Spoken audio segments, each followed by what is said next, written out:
Today, I'd like to introduce you to the Dynamic Alpha Macro Fund, ticker symbol DYMIX, and more broadly explain what global macro investing is, why it matters for portfolio diversification, and why now may be an especially important time to consider it.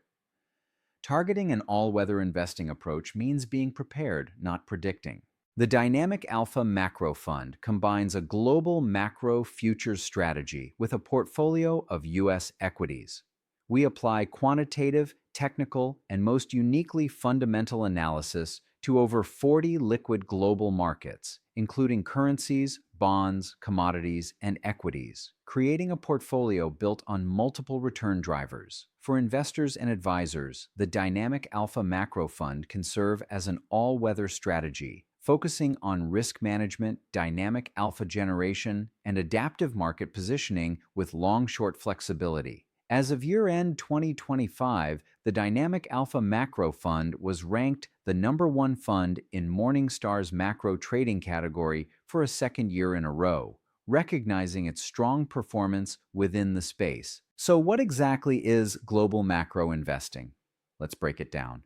Global, because we look for opportunities across the world's major markets, stocks, bonds, commodities, and currencies. But that doesn't mean we invest in everything, everywhere, all at once. We're selective, investing when and where we see strong opportunities, and macro, meaning big picture. We don't focus on picking individual stocks. We focus on the broader forces driving entire markets, like inflation, interest rates, and supply and demand imbalances. This gives us the flexibility to adapt as market conditions change. Now let's talk about why this approach matters. Many portfolios today rely on just stocks and bonds for diversification. The illusion is that a bunch of pretty little colors means diversification. However, over the long term, you really only got two colors. The numbers and shading represent the correlation of each asset class to large cap US stocks. And in years like 2022, when diversification was needed most, we saw one color as most traditional asset classes moved down together. That's why we've referred to basic asset diversification as just providing the illusion of diversification. It looks diversified on paper, but the correlations tell a different story. By adding a strategy like global macro, investors can introduce truly non-correlated sources of return, helping portfolios stay more balanced across a wider range of outcomes, both over the long term as shown here and in years like 2022 when it is needed most. Traditional diversification often relies solely on stocks and bonds, but these can move together. Global macro introduces non-correlated sources of return, helping portfolios remain balanced across various outcomes. So, we just reviewed why global macro can be a diversifying ingredient in an overall portfolio. But why is now an especially good time? Let's take a look at the relationship between stock valuations and future returns. Each blue dot in this chart represents a point in history for the S&P 500. Going across the bottom, we measure how expensive stocks were at the time, and the vertical axis shows how much they earned over the next 5 years. Notice the clear pattern. When valuations were high, like they are today, future returns tended to be much lower. Right now, the Shiller PE is almost 40, one of the highest levels ever, which historically has meant 0% annual returns or worse going forward over a 5-year average.